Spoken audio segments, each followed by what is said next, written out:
சொல்லலைங்க. ஏன்னா நம்ம இன்னைக்கு அக்கப்போர் பண்றதெல்லாம் எதுல, ஆட்ரியா நீட்ரியா 20 8 எல்லா பஞ்சாயத்து எதில் இருக்கு, ஹதீஸ்ல.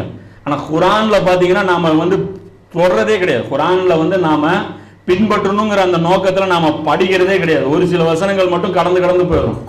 நபி ஸல்லல்லாஹு முழு தீனும் எங்க இருக்கு, குரான்ல தான் இருக்கு. அப்ப அல்லாஹ் ரசூலுல்லாஹ் சொல்றாங்க, குரானை பற்றி பிடிச்சுக்குங்க, வழி தவற மாட்டீங்க. நாளைக்கு நான் கௌசர்ல நின்றுட்டு இருப்பேன், என் மூஞ்சில கறி பூசிடாதீங்க. அதான் சொல்றேன், என் மூஞ்சில கறி பூசிடாதீங்க. உங்க எண்ணிக்கையை வச்சு நான் பெருமை அடிப்பேன். அந்த இடத்துல மற்ற நபிமார்களை விட நான் கூட்டம் ஜாஸ்தியா வச்சிருக்கேன்னு சொல்லி அந்த இடத்துல நான் ஒரு கம்பீரமா நின்றுட்டு இருப்பேன். அந்த இடத்துல என்னை அசிங்கப்படுத்திடாதீங்க, நீங்க அந்த இடத்துல தடுக்கப்படுவீங்க. ரசூலுல்லாஹ் சொல்றாங்க, சிலர் இங்க இருக்கிற சிலர் தடுக்கப்படுவீங்க. அப்ப அங்க இருந்திருக்கிறாங்க சிலர், உங்களில் சிலர் தடுக்கப்படுவீர்கள். அந்த நேரத்துல நான் கேட்பேன், இறைவா இவர்கள் என்னுடைய தோழர்கள் அப்படின்னு சொல்லி நான் கேட்பேன். அப்ப அல்லாஹ் சொல்லுவான், உமக்கு பிறகு இவர்கள் உன்னுடைய தீனோடு எவ்வாறு நடந்து கொண்டார்கள் என்று, எவ்வளவு கெடுத்தார்கள் என்றும் நீர் அறிய மாட்டீர் அப்படின்னு சொல்லி அல்லாஹ் சொல்லுவான். அப்போ ஈசா நபி 5வது அத்தியாயத்தில் 116 வசனத்துல சொன்னதை நான் அப்படியே சொல்லுவேன், இறைவா நீ இருக்கிற வரைக்கும் நம்ம இவங்களை மேய்ச்சிட்டு இருந்தேன், ஃபாலோ பண்ணிட்டு இருந்தேன். நீ போனதுக்கு அப்புறம், நான் போனதுக்கு அப்புறம் என்ன நடந்துச்சுன்னு எனக்கு தெரியாது, நீயே சாட்சி அப்படின்னு சொல்லிட்டு நான் விலகிக்குவேன் அப்படின்னு சொல்லி சொல்றாங்க.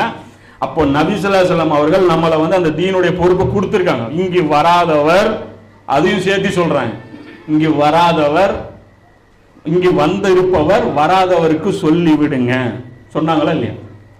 அப்போ நபி ஸல்லல்லாஹு அலைஹி வஸல்லம் அவர் எதை சொல்றது, தீனை கொண்டு போய் சேர்த்துங்கன்னா நபி எப்படி சேர்த்துனாரோ அந்த வடிவத்தில் கொண்டு போய் சேர்த்துங்க. சொல்லால செயலாலையும் சேர்த்தணும், சொல்லாலையும் சேர்த்தணும், செயலாலையும் சேர்த்தணும். அப்போ இந்த உம்மத்து மேல அல்லாஹ்வுடைய ஒரு மாதிரி அரசு ஏற்படுத்தி காட்டுவது கடமை. இந்த நவீன உலகத்திற்கு மிக சிறந்த அரசியல் சட்டங்கள் கொண்ட, மிக நேர்மையான மனித உரிமைகள் கொண்ட, மிக நியாயமான பொருளாதார விதிமுறைகள் கொண்ட, மிக தூய்மையான ஒரு சுகாதாரத்தை கொண்ட ஒரு நகரம், ஒரு நாடு உருவாக்கி காட்டுவது இந்த முஸ்லிம் உம்மத்துகள் மேல கடமை. இதை இன்னைக்கு எந்த நாடு அதை செஞ்சிருக்கு? சவுதி அரேபியாவா? அது செக்யூலர் நாடு. ஈரானா? செக்யூலர் நாடு. பாகிஸ்தானா? செக்யூலர் நாடு. மலேசியாவா? செக்யூலர் நாடு. துருக்கியா? செக்யூலர் நாடு. எங்கேயுமே எக்ஸாம்பிள் கிடையாது. எல்லாருமே என்ன பண்ணிட்டோம், அந்த வேலையை தூக்கி போட்டுட்டோம். இதுக்கு பின்னாடி நடந்த நிகழ்வுகள், வரலாறு, இதெல்லாம் பெரிய சமாச்சாரம். இதெல்லாமே நம்ம படிக்கணும், சும்மா கிடையாது. இது எதுவுமே சும்மா கிடையாது. இன்னைக்கு எடுத்தீங்கன்னா அல்லாஹ்விடத்துல எந்த துறை